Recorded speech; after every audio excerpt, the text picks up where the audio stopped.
From the Canadian Labour Congress, B. Bresk, President. Chris Roberts, Director, Social and Economic Policy Department. And from the Canadian Manufacturers and Exporters, Ryan Greer, Vice President, Public Affairs and National Policy. Each group will have 5 minutes or less for an opening statement. We'll begin with Madame Bresk,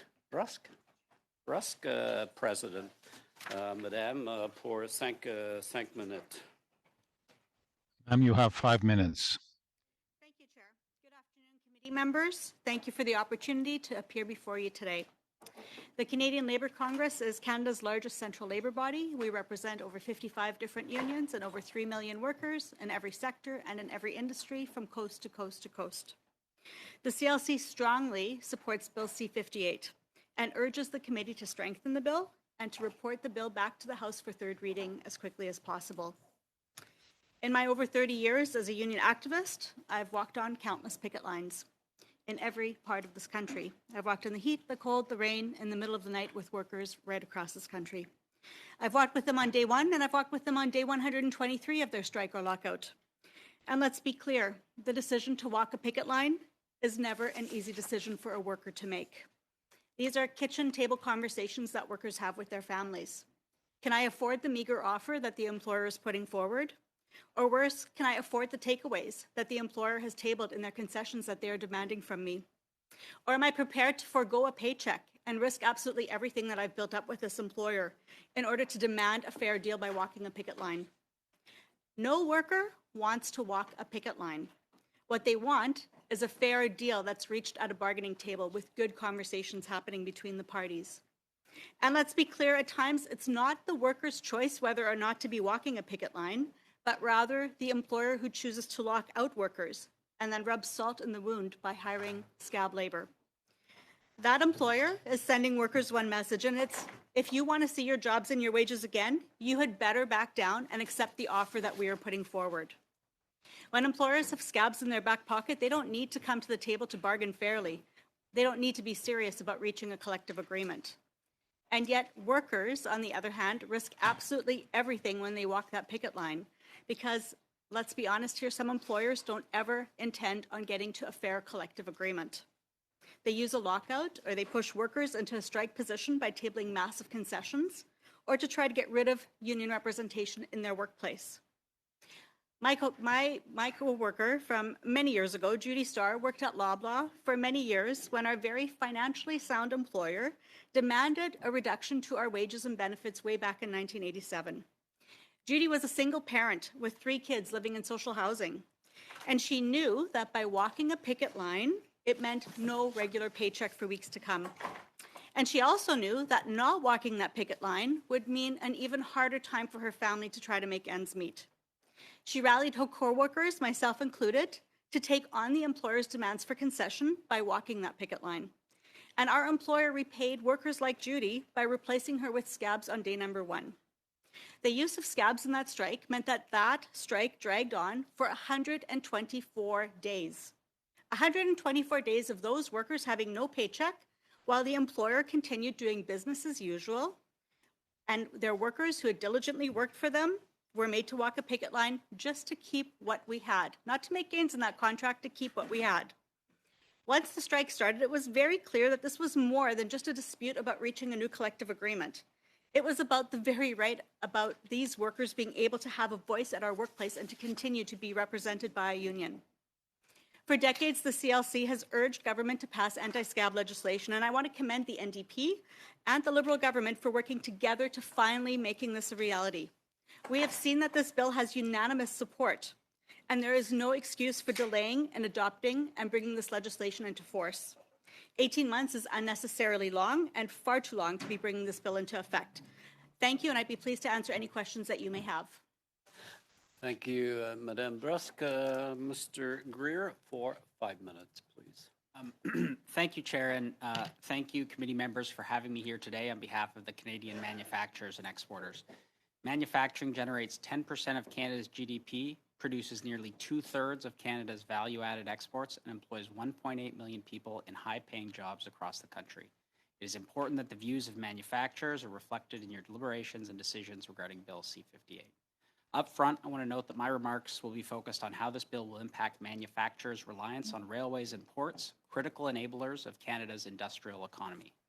Their importance, of course, extends beyond the manufacturing sector. Ports and railways are the tangible connections that facilitate the functioning of our economy and the well-being of Canadians. CME opposes C-58. Many of our concerns with banning replacement workers in federally regulated industries are the same concerns that have been expressed by Parliament over the last decade and a half when it has voted against several similar initiatives. Banning replacement workers in federally regulated industries may disrupt the delicate balance that exists in Canada's collective bargaining system. The government's own discussion paper on this legislation stated that most studies on prohibiting replacement workers showed that they resulted in more strikes and lockouts. More labor disruptions will negatively impact small, medium, and large manufacturers that rely on Canada's railways and ports to access critical inputs and get their goods to Canadian consumers and global markets. Collective bargaining is an important part of a fair and functioning economy. However, there is a fundamental difference between a work stoppage at a port or railway and most other public or private organizations. The interconnected nature of modern manufacturing and logistics means that disruptions in these parts of the supply chain reverberates through the entire economy. It is essential that supply chains continue to function even during times of collective bargaining. When labor action stops the movement of goods, it imposes harm on manufacturers and their communities that are often hundreds or even thousands of kilometers away. This is neither fair nor functioning. It is imperative that the well-being of those businesses, their workers, and their families are also taken into account in your study of this bill. While CME does not support the legislation, we appreciate the opportunity to participate in your work in the hope that this committee will adopt amendments to the bill that will minimize its harm to manufacturers, the broader economy, and Canada's reputation as a reliable trading partner.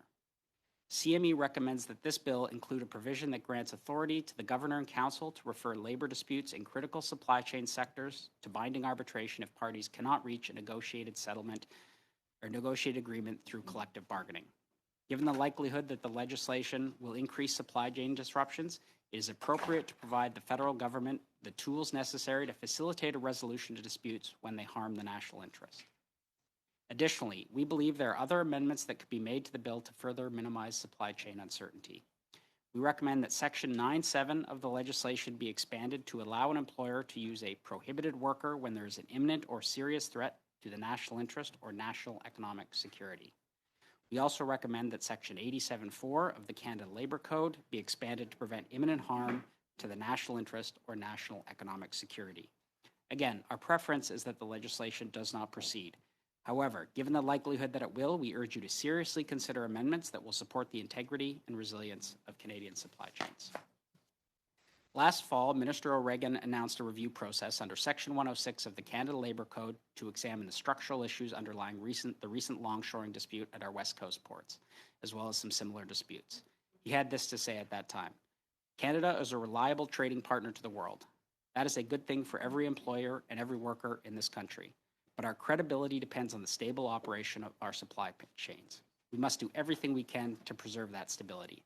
It is in that spirit that CME is asking this committee to take steps to help preserve Canada's supply chain credibility and stability. Canadian manufacturers are depending on it. Thanks for having us here, and I look forward to your questions. Merci, Monsieur Guerrier. Bienvenue, Monsieur Thank you, Bullen. Mr. Beer.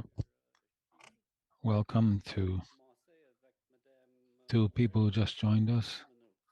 We'll begin with Ms. Gray for 6 minutes. Just before we begin, I didn't want to interrupt the witnesses, but there's an interpretation problem again. We've got this echoing, and so I don't know if that's going to continue the whole meeting. I know that in the past, if they couldn't resolve that, it appears that the translators are working remotely again, but if not, maybe we can just turn the sound up in the room, because otherwise you do have the echoing even listening to the same language. Thank you, Ms. Gray. I've had the clerk check on that. I've been advised that it meets the standards and requirements for the House of Commons translation. So I'm told it's easier as I'm doing. I just take my earpiece away because it is a bit distracting, I agree, but it meets the approved standards. Madame, for 6 minutes. For 6 minutes. The witnesses for being here today. And it was just released last week that the unemployment rate has jumped to 6.1% in March of 2024. So this was just as of last month. And it was 5.8% in February. And in addition, this 6.1% is a full percentage point up from a year ago. So what I'd like to ask you is this something that you're concerned with? And are you hearing from your members or workers on this? And I'd like to ask both witnesses this. So maybe we'll start with Mr. Greer first, and then. Sure. The short answer is yes. In addition to the figures you referenced, a lot of the underlying economic growth figures are extremely concerning to our members and the communities in which they operate. For all of the reasons that you would assume, which is it creates a less favorable environment to hire, to scale up, to go after new market opportunities. It creates a more challenging environment to attract investment and creates issues for any business that's looking to expand. So, we've long been advocating for a more competitive economic environment in which our members can operate. And there are a range of tax, regulatory, trade, and other things that we believe are not only desirable but necessary to help generate the growth that can fund the social safety net that is important to all of our members, their families, and of course everyone around this table. Thank you. And over to the Canadian Labour Congress. Thank you so much for the question. And of course, we're very concerned about any rise in unemployment rates. And workers, quite frankly, want to ensure that they have good, stable employment. And good, stable employment means having a living wage in a community that they can afford to live in, with transit that they can afford to actually take to get to work. When those pieces are missing and when employment is precarious or part-time or casual, that is an impediment to actually taking on some of those roles when you have a lack of childcare, a lack of elder care in the community. So we are needing to look at all aspects of our society to determine how we can best support workers to be actually able to take on some of those jobs that you speak of. Great, thank you very much. And just to add on to that, in contrast, we saw unemployment was in the United States actually dropped to 3.8%. Because of the strength of the U.S. economy. And so my question is, do you have a sense, based on your experience or what you're hearing, why more people in Canada are losing their jobs than the U.S.? And I'll the same question to both of you, so we'll start with Mr. Greer again. Well, there are a number of reasons why there's such a disparity, but at the heart of it is the productivity difference between Canada and the U.S. and the significant productivity level increases in the U.S. that we haven't seen in Canada. Now, there are some structural reasons for that. You might think of the U.S. Military-industrial complex and the types of investments that help drive productivity through there, but there are also a bunch of underlying policy reasons around decisions made, again, tax, regulatory, and otherwise that drive investment, along with, if I may say, uncertainty, certainly regulatory uncertainty, project uncertainty, and germane to this discussion, supply chain uncertainty. Customers, investors look at disputes like last year's dispute on the West Coast with BC Ports, and it leaves questions in their mind about investing in this market or buying from Canadian manufacturers. And same question to you, Ms. Brusky. And I would say that workers, again, want jobs that are steady and where they have the opportunity to progress. And that generally means working under a collective agreement that gives you a voice at work. And so we very much encourage working with employers at bargaining tables to set the table for long-term employment for those workers. Having access to a union card, having access to being able to sit down at a bargaining table to discuss the issues that are of matter at that particular workplace, to have regular wage increases, to have opportunities to advance at work, are critically important. And I think that it's a tripartite kind of situation that we need to take on, bringing employers, levels of government to the table to look at what those conditions of employment might be that would encourage full employment. Thank you. My next question is, I wanted to dive a bit into the context of working class people who are trying to build their lives or maybe trying to build towards retirement. And so it was just released that the average Canadian family must now pay 63.5% of their total pre-tax household income in order to afford a mortgage payment on the typical home in Canada. And it's even worse in British Columbia for any of your members or or organizations that you represent where it's 106%, which basically means more than someone's entire family income. So are these concerns that you're hearing from your members or workers? And I'll ask you both the same question, Mr. Greer. Yes, they are. And again, it goes back, I think, to the previous answer around Canada's labor productivity. More productive labor markets means more job creation, lower unemployment, and higher earnings, all of which raises the quality of life for Canadians, Canadian workers, and their families. And so tackling the underlying issues that are driving Canada's low productivity, we believe is a way to help reverse that trend in the figures that you've cited. And Ms. Brusky? Thank you for the question. Affordability is top of mind for all workers in Canada, regardless of where you go and who you speak with at in any sector, I would say. Speaking with a classroom of students just last week, they cited that as their number one issue, and of course that's what we hear everywhere, right? But the second to that issue is the issue of housing, and of course that's tightly tied together. Workers are looking for all levels of government to come up with solutions to affordability issues, and that means coming up with investments to colleges and universities to lower tuition rates, for example.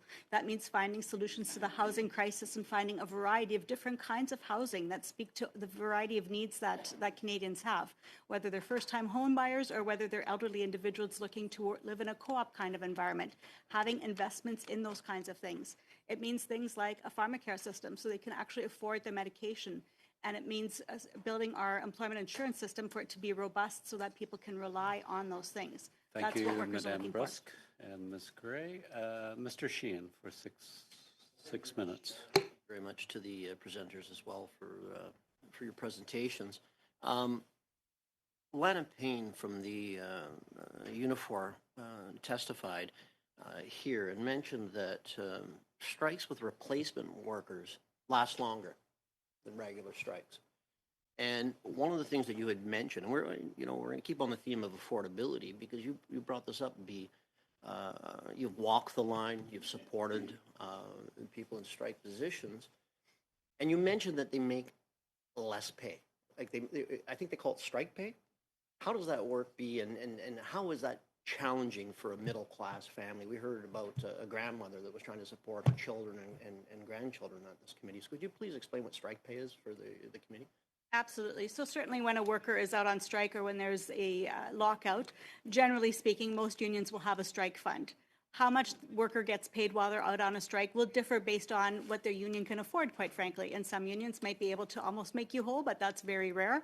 But for the most part, you're taking a significant hit in your paycheck, less than 50% of what you would be making than if you were at work.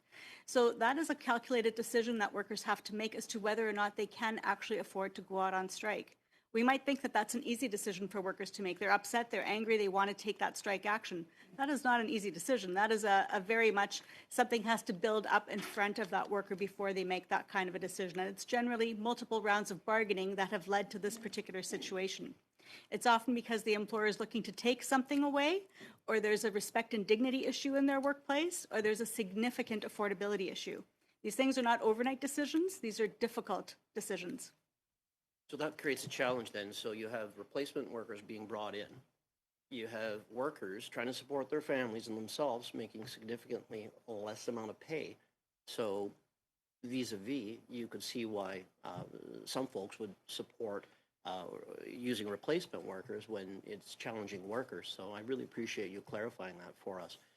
Now, one other thing I wanted to bring up was the previous government had brought in two pieces of legislation which, quite frankly, the union movement on all stripes had said it was the most anti-union legislation that we have seen in forever. And it was 377 and 525, I believe. Could you please explain to the committee what that was and why was it punitive? So again, when workers decide to go on strike, it's after a lot of frustration that comes to the fore. And I will point out that in many situations where scabs are used, scabs are hired and paid more than the very workers that are out on strike. And that was certainly the case in my home province of Manitoba, where there was a Liquor Control Commission strike last year. The employees were making near minimum wage new hires, whereas scabs were hired at $20 an hour. So that is a further frustration that leads to a lot of anger on the picket line. Two very egregious pieces of legislation that you mentioned, C-525 and Bill C-377. C-377 was really designed to ensure that unions are tied up in knots with all kinds of regulation and reporting of their union finances, right, to outside agencies. Union leaders are democratically elected. Union members have the right to see their financial statements at any given point in time. Union members are elected to boards as trustees. They have regular access to their union statements. They know how their union is spending their money defending their interests. That was specific to tie unions up with a whole bunch of time, paperwork, and energy surrounding the ability to not be able to perform and to not be able to represent their members as well as possible. See, 525 really was designed to limit the amount of unionization within the federal public sector. And we know that when you carry a union card in your back pocket, you have a greater chance to be part of Canada's middle class. And that's what we want for all workers, the ability to sit at a bargaining table, if you so choose, to be represented by a union to bargain a fair deal. 58 said to 377 and 525, pun intended. But I really appreciate that. And I'd like to go to Ryan right now. And Ryan, you'd mentioned about the different transportation networks that, you wanted to discuss and talk about. I'm also on the trade committee. And during the trade committee, the longshore people had mentioned that they kept using replacement workers and whatnot, and it was really hard to get, this is their testimony, to get the employer at the table. And quite frankly, they felt it prolonged what happened out west, and it shouldn't have. So would you not agree that, the best deals are done at the table, and that we ought to get people at the table consistently, not when, with this longshore men, because it was a man at the time, had said that they would have to, the union would present to the opposite, and they couldn't make decisions because they weren't the employer either. They were representatives. They'd have to go back. It was delaying things forever. Do you have any comments about that?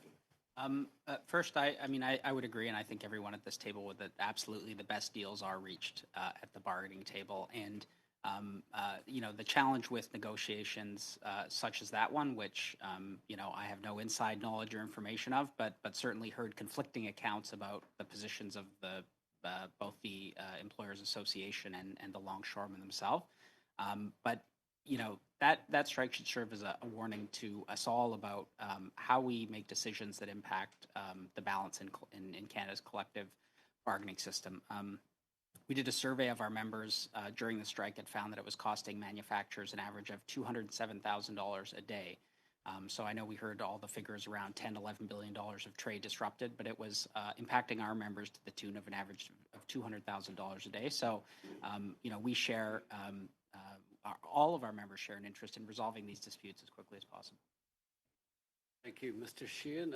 Madame Chabot, pour 6 minutes. Ms. Chabot, for 6 minutes, please. Thank you, Chair. Thank you, Ms. Brusque. I just want to say that I can hear myself talking, but I'll continue. I hope that it doesn't cause a problem for you. Thank you, Mr. Gurr. Thank you for being here. It's for this important bill. Before I became an MP, I was a union leader, and in Quebec, we already have anti-scab legislation since 1977.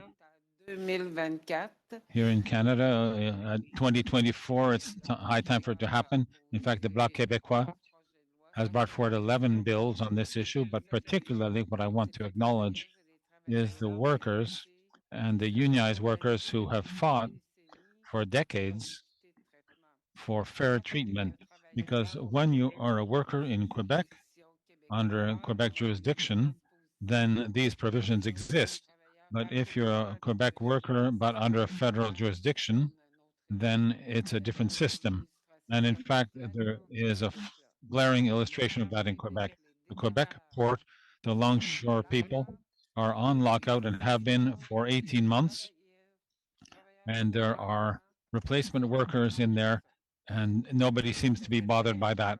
It's quite worrisome as regards the workers, their morale, their labor relations, and even questions of health and safety. One of your major affiliates, Ms. Brusque, came here, the FTQ, with Mr. Bolduc as a representative, and he said roughly the same thing that you said, which I have said before too. There's a difference between tabling or introducing a piece of legislation and getting it adopted. In your opinion, how can we act in order to speed up the process of adopting this bill? Are there any amendments on those sections that we can take action on? For example, the time period for entry into effect. Can you follow up on that?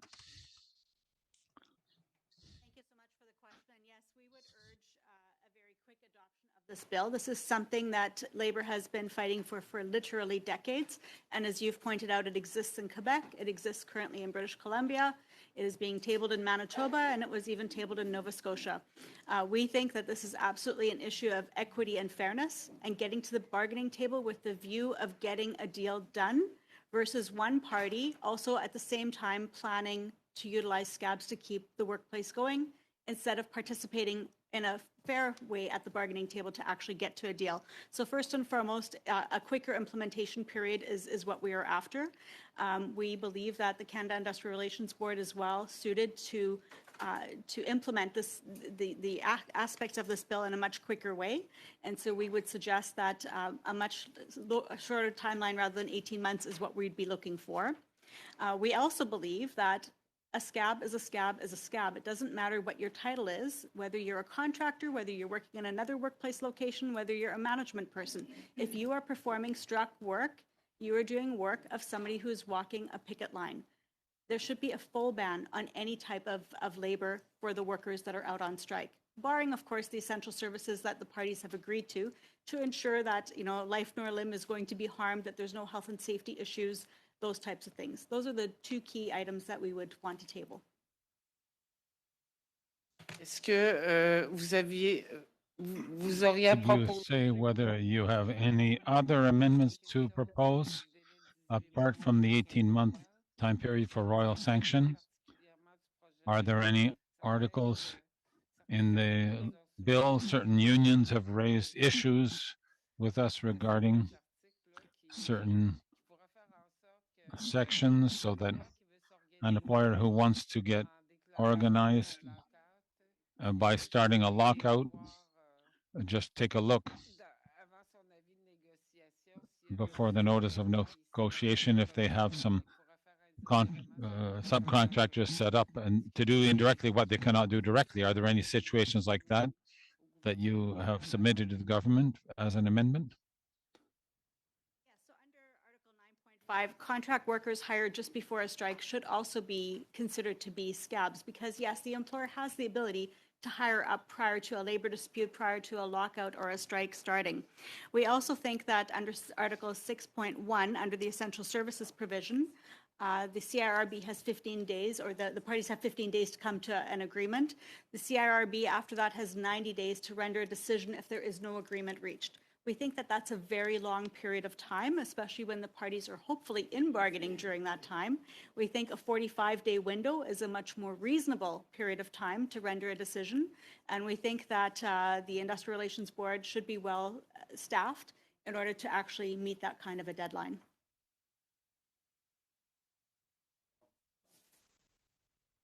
Monsieur Greer, récemment, est-ce que vous Mr. êtes Greer, are you aware that recently a favorable decision came out for the Montreal port to the effect that the longshore people are not in a situation of essential services? A decision has just been made regarding the supply chains not being part of the essential services. And how would you approach amendments that you might propose for this legislation? Isn't that a weakening of the right to strike or lockout, in your opinion? Yes, our members are aware of and very concerned about the potential for a strike at the Port of Montreal for all the reasons you would expect is it will impact their business, their employees, and the livelihoods of their families. In terms of the bill itself, some of the amendments that we've suggested are just to take into account the national economic interest which, as I said, when you have labor action at some of these supply chain nodes, it impacts communities and families that are often hundreds or even thousands of kilometers away from a situation that they have no control Sure, agree. over whatsoever. And so that's why we've proposed what we're suggesting. Merci. Monsieur Belarus for 6 minutes. Thank you, Ms. Belarus, for 6 minutes. Thank you, Chair, and thank you to the witnesses with us here in the committee to discuss this important bill. And my political party also contributed to, and I've been very concerned about it. And as was mentioned, there's an anti-strike legislation that was brought in 1977 in Quebec, brought in because men and women organized and defended their rights, and they worked in order to improve their working conditions and living conditions. At the federal level, we haven't gotten there yet, even if there are more and more provincial examples, and it's a good sign, but we're nearly there. I started working in the SCFP a long time ago, but then there was the Videotron work conflict that or labor dispute that lasted for a year, and it was very long because there were replacement workers. And I think that was my first realization in my lifetime of the impact of not having this legislation in place. And I'm not talking only about things 20 years ago, but 2 years ago, Océan-Maritime in Sorel was on the lockout, and the replacement workers were paid a higher wage by the employer than what the unionized workers were demanding and who were on a lockout. So it's really anti-union tactics. And right now, the Quebec port, it's been more than a year and a half. The Videotron-Gatineau right now, just across the river. Hundreds of workers are on lockout.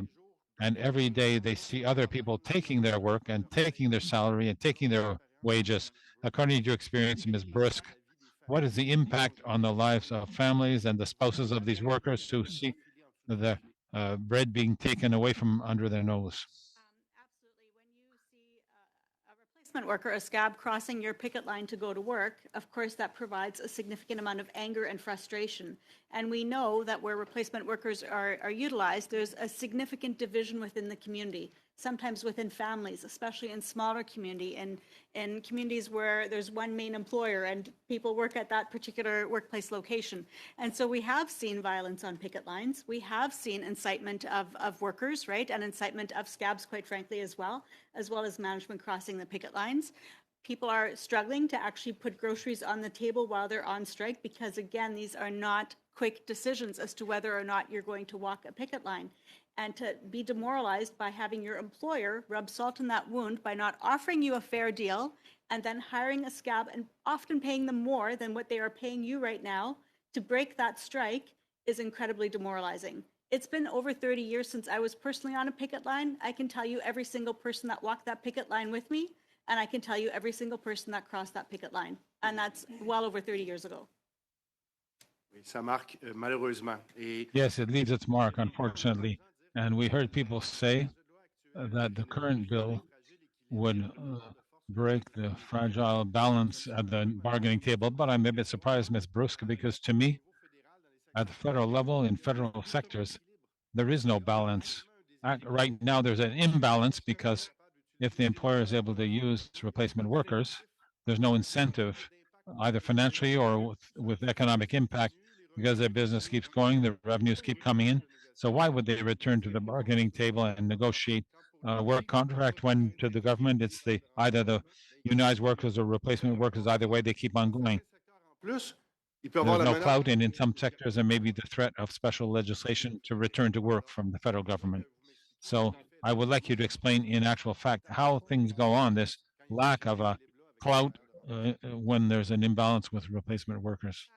So I've spent 10 years at bargaining tables in my work career at the private and public sector, in private and public sector workers in the province of Manitoba. And I can tell you that not every employer is going to use scabs, but those that do will indicate that pretty much on day one of bargaining, right? They will make that indication by the kinds of proposals that they table, by the attitude that they bring to the bargaining table about whether or not they are serious at looking at your proposals, They will be looking at very aggressive proposals towards what they're tabling, towards your committee, and they will be looking to incite that situation rather than coming to the table to actually collectively discuss the issues at hand in a meaningful way to find a fair and reasonable resolve.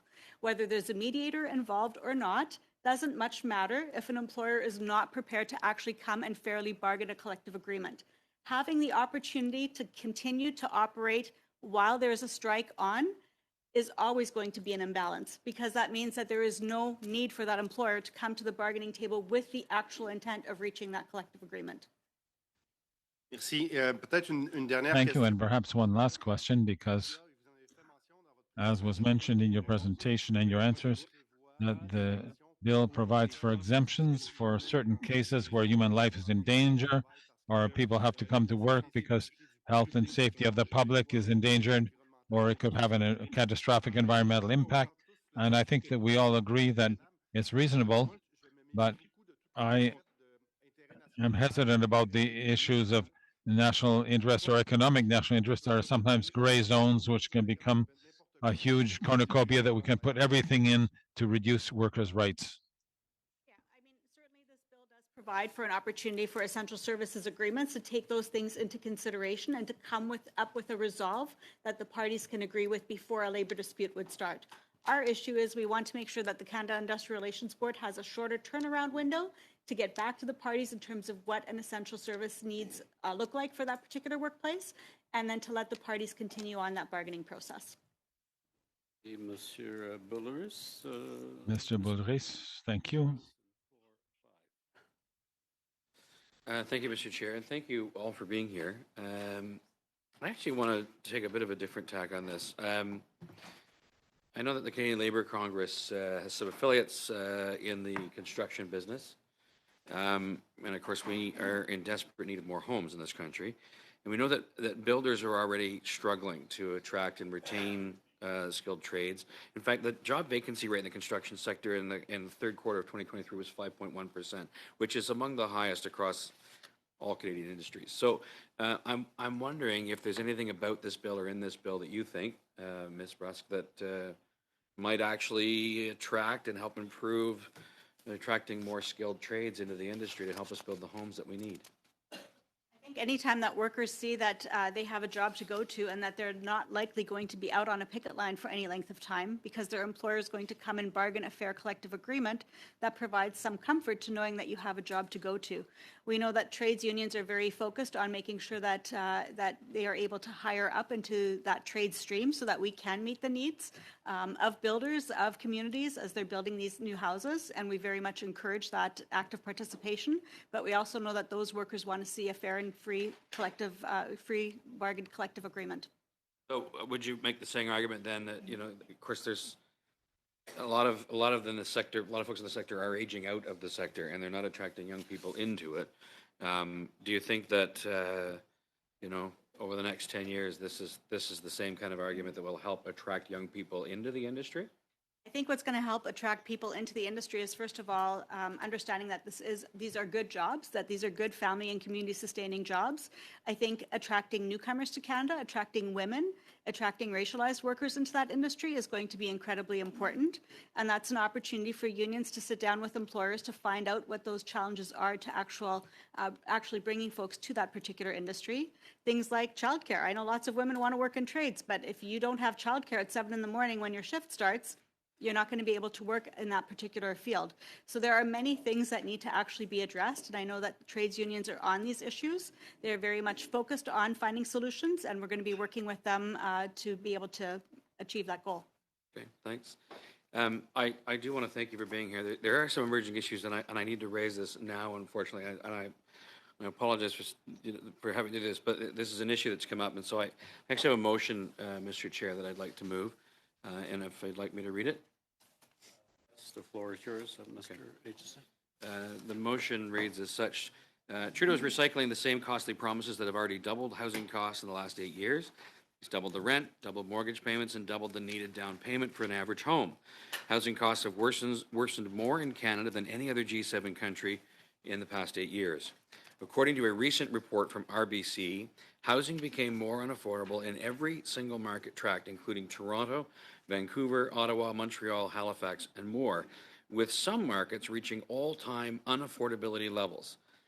The average Canadian family must now pay 63.5% of their total pre-tax household income in order to afford mortgage payments on a typical home in Canada.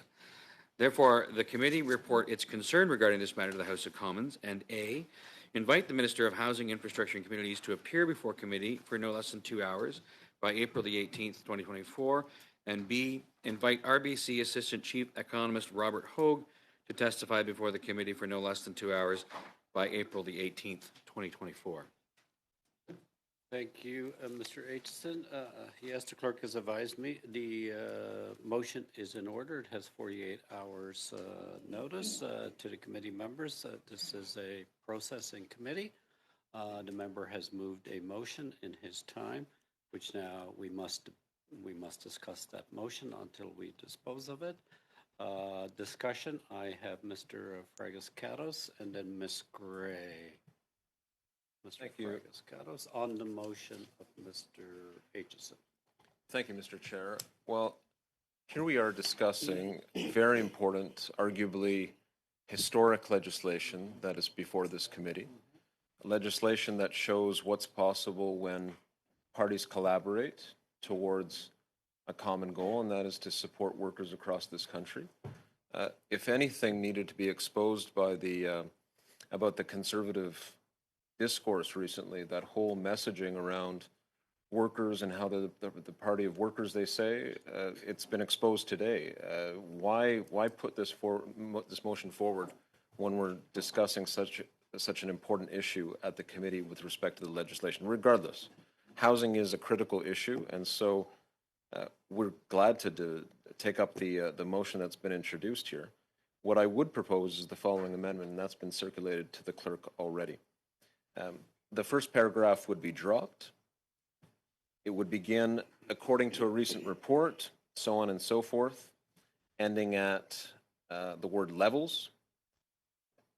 It would continue, the average Canadian family must now pay 63.5% of their pre-tax household income in order to afford mortgage payments on a typical home in Canada. That would conclude the second paragraph. Finally, therefore, the committee invite the Minister of Housing, Infrastructure and Communities, RBC Assistant Chief Economist Robert Hogue, to testify before the committee on the study of homelessness and affordable housing adopted on February 12th, 2024. I'll remind you, Chair, and I'll remind colleagues that that particular motion opened the door to a housing study that will be taking place at the beginning of June, if my memory serves. I think we've agreed to at subcommittee on an existing agenda. These issues are important, but so are the other issues that are before the committee. And so I think that we're acting in good faith here to have the witnesses that the Conservatives want to come before committee to come at the appropriate time when we take up the housing study. And it will be an important housing study. I look forward to it very much, to explore the various ideas that each of the parties has on housing, and to see how this committee can make a constructive contribution towards the entire issue of housing in Canada. Thank you, Mr. Fragas-Catos. An amendment has been moved to the motion, and it is admissible. Madam Clerk? We have it.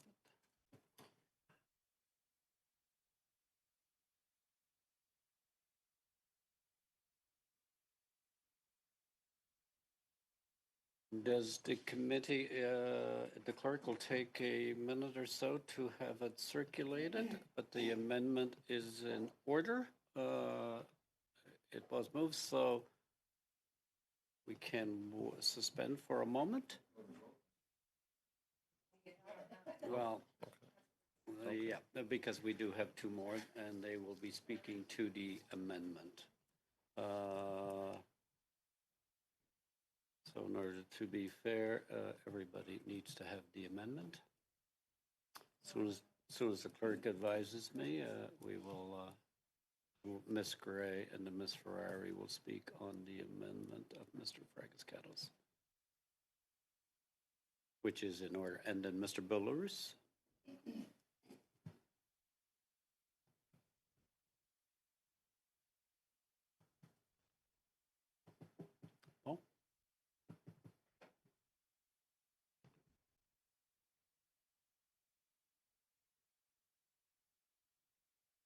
remind the witnesses that this is a procedure within committee, and we had a motion that was introduced, and it must be dealt with. So.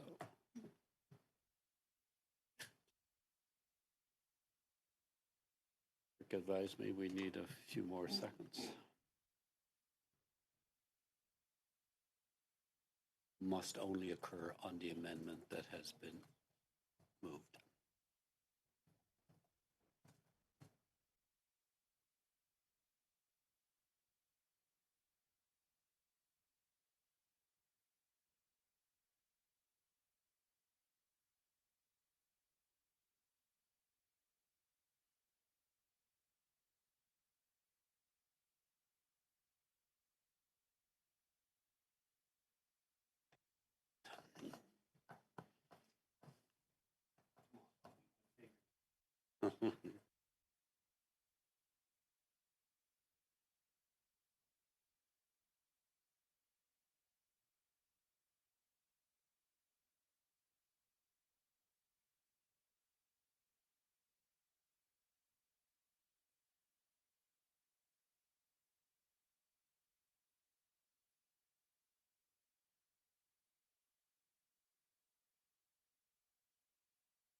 Get the clerk to speak to that. Madam Clerk? Members, so I just sent by email an email with the Word document, and inside the Word document, I indicated in track change what Mr. Fragiscato's amendment is.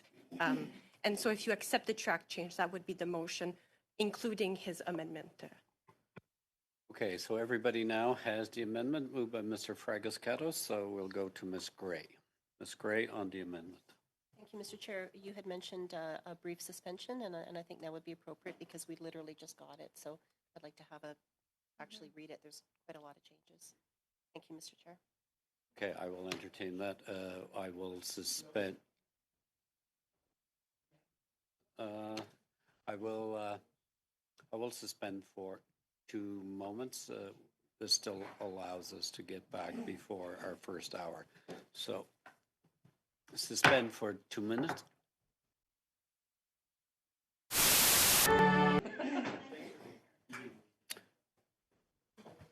Okay,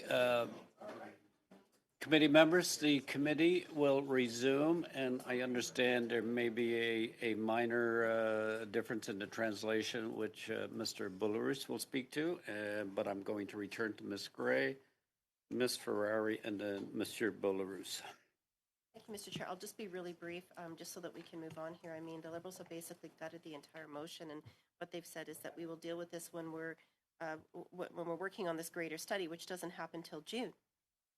So here they're saying that we're not going to talk about housing till June, and yet there's all of these new emerging numbers that are coming out that are reiterating what kind of a housing crisis we're having. So, I mean, for that, they've basically removed everything that's being requested. So I can't support it based on what they've done. Thank you. Ms. Ferrari on the amendment. Thank you, Mr. Chair, and thank you. Just to the motion that was put forward to study the housing and then the amendment that was put forward by the Liberal member. To his point, because we do have witnesses here and we are studying a very important bill, and these witnesses who represent the majority of workers across Canada have told us very strongly today that housing is the biggest issue for a lot of these workers. This is, you can't go move, you can't get rent if you don't have a job, you can't get a job if you don't have a house. And so we know that these stats are staggering, and in particular,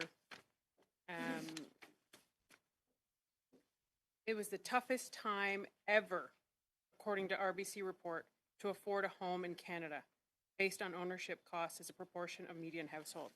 So the motion put forward by my colleague was to study this, to report the matter to the House of Commons so that we can get to the bottom of this, because the average Canadian family must now pay 63.5% of their total pre-tax household income. But the amendment put forward has removed the piece to report this to the House of Commons, which is where it would be debated, where you would actually get policy and legislation in place. So again, there's nothing here, so I can't support this amendment. Thank you, Monsieur Bullerus. Sur l'amendement. Mr. Bullerus to the amendment. Yes, thank you, Chair.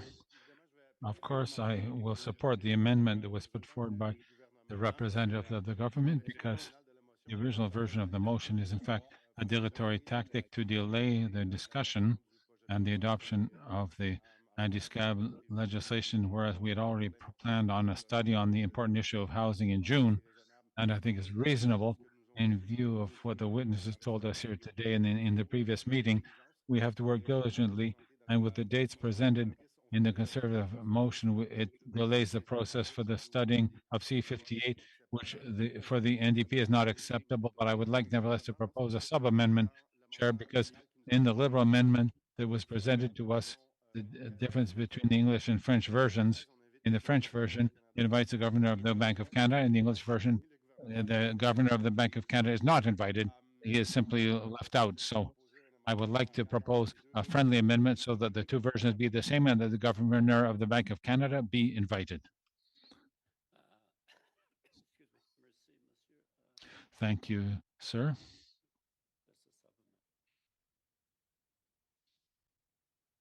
Any discussion on the sub-amendment of Mr. Boularus? Seeing none, I'm going to call a vote if it's required on the sub-amendment. Well, I'll call a vote on the sub-amendment of Mr. Boularus. Recorded vote. Mr. Fragiscatos? Yes. Mr. Long? Yes. Mr. Collins? Mr. Coteau? Mr. Sheehan? Mrs. Gray? Mrs. Falk? Ms. Ferrari? Mr. Aitchison? Yes. Madame Chabot? Oui. Monsieur Boulris? Yes, pour The 11. sub-amendment has been carried unanimously. We'll now go back to the amendment as amended.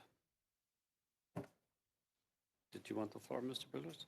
Seeing no discussion, I will call a recorded vote on the amendment as amended. Mr. Fragiscatos? Yes. Mr. Long? Yes. Mr. Collins? Yes. Mr. Coteau? Yes. Mr. Sheehan? Mrs. Gray? No. Mrs. Falk? Ms. Ferrari? No. Mr. Aitchison? No. Madame Chabot? Oui. Monsieur Boulris? The amendment as amended has been carried. I will now call a vote on the amendment, on the motion as amended. Madam Clerk, record a vote. Mr. Fragiscatos? Yes. Mr. Long? Yes. Mr. Collins? Yes. Mr. Coteau? Yes. Mr. Sheehan? Oui. Mrs. Gray? Yes. Mrs. Falk? Ms. Ferrari? Yes. Mr. Aitchison? Yep. Madame Chabot? Oui. Monsieur Boulris? Oui. The motion is carried unanimously as amended. For the benefit of the witnesses, I'm going to conclude the second round, which is 5 minutes to Mr. Collins, then Madame Chabot and Mr. Boularus, which will carry us into committee business. Mr. Point of order, Mr. Chair. Mr. Aitchison still had time because he moved a motion. Yes, but we've went through this before. When you call a motion in your time, the clock runs until it expires. If you conclude it before we go back to him. He had 2.5 minutes left. And he's 5-minute time when he called the motion, and we've used about 15 minutes of that. So we've already reviewed that, and I made my decision on that. Mr. Collins, for 5 minutes. Mr. Collins? Thanks, Mr. Chair. Ms. Brusk, coming from Hamilton, there are some legendary conflicts that have occurred in the past in terms of the use of replacement workers, scab workers. United Steelworkers, I know back in the 40s, there's books have been written about that in their fight for a 40-hour work week.